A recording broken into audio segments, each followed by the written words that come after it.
سارے صحابہ مل کے آئے، کہنے لگے عمر فاروق سے کہنا ہے نبی پاک کے زمانے میں تو ظاہراً غربت تھی، ابو بکر کے دور میں بھی غربت تھی، اب تو بڑا مال ہے، عمر سے سفارش کرو کہ عمر نیا کرتا پہنا کرے۔ ملکوں کے سفیر آتے، عمر وہی پھٹی پرانی چادر اوڑھ کے اور وہی کئی جگہ پہ پیوند لگے سوٹ پہن کے سفیروں کے سامنے بیٹھ جاتا ہے۔ عمر کو مشورہ دو، طے ہو گئی بات۔ سب نے جب مشورہ دے لیا تو سارے کہنے لگے یہ بتاؤ شیر کی مونچھ کو ہاتھ کون لگائے گا؟ کہنا کس نے ہے؟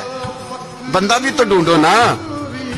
نے کہا جناب میرا یہ خیال ہے کہ مولا علی شیر خدا کہیں گے، کیونکہ جس شخص کی عمر کو سب سے زیادہ حیا کرتے دیکھا وہ شیر خدا مولا علی ہے رضی اللہ تعالی علی کہیں گے، اس لیے کہ جناب علی تو کئی دفعہ جب گفتگو کرتے تھے تو حضرت عمر چپ کر جاتے تھے اور فرماتے تھے علی نہ ہوتا تو میں ہلاک ہو جاتا۔ تو کہا علی سے کہو۔ جناب علی شیر خدا کو بلایا، کس کام کے لیے؟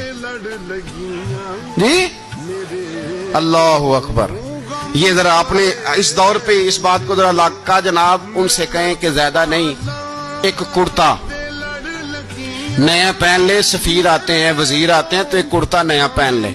حضرت علی کو بلایا، فرمانے لگے کوئی اور بات ہوتی تو میں کہہ دیتا، یہ والی میں نہیں کہہ سکتا، کوئی اور ہوتی تو میں عمر کو کئی دفعہ کہہ دیتا ہوں، جلال میں بھی تو سن، یہ والی میں نہیں کہہ سکتا، میں تمہیں ایک مشورہ دیتا ہوں۔ کہ وہ کیا؟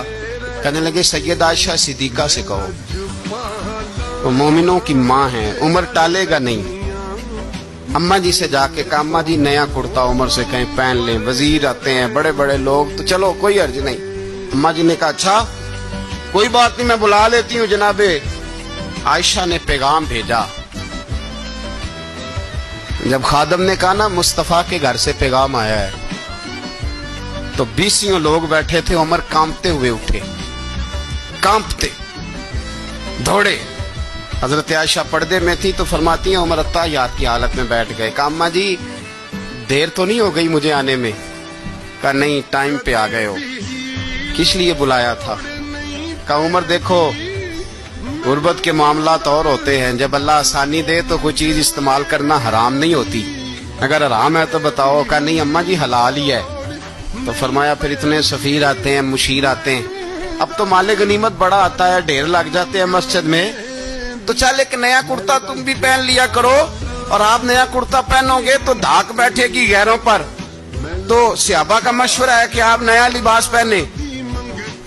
اماں جی کہتی ہے میں نے حکم دیا تو عمر چپ کر گئے، گردن جھک گئی۔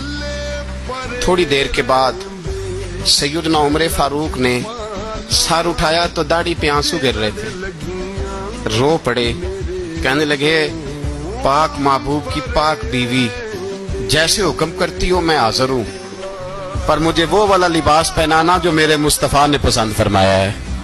اگر یہ رنگ رسول پاک کا ہے تو میں حاضر ہوں، اور اگر نبی پاک کا نہیں تو پھر جیسے آپ حکم کریں۔ جناب عائشہ کہتے ہیں عمر روئے تو میں زیادہ روئی، میرا پلو بھیگ گیا آنسوؤں سے۔ میں نے کہا عمر آپ جائیے۔ عمر یوں نکلے تو جو صحابہ کھڑے تھے وہ کونے میں تھے، سارے آ گئے۔ کہا اماں جی کیا بنا؟ فرمایا بھائی تم سب جو باتیں کہتے ہو وہ اپنی جگہ ٹھیک ہیں، پر عمر جو بات کرتا ہے وہ سب سے زیادہ ٹھیک ہے۔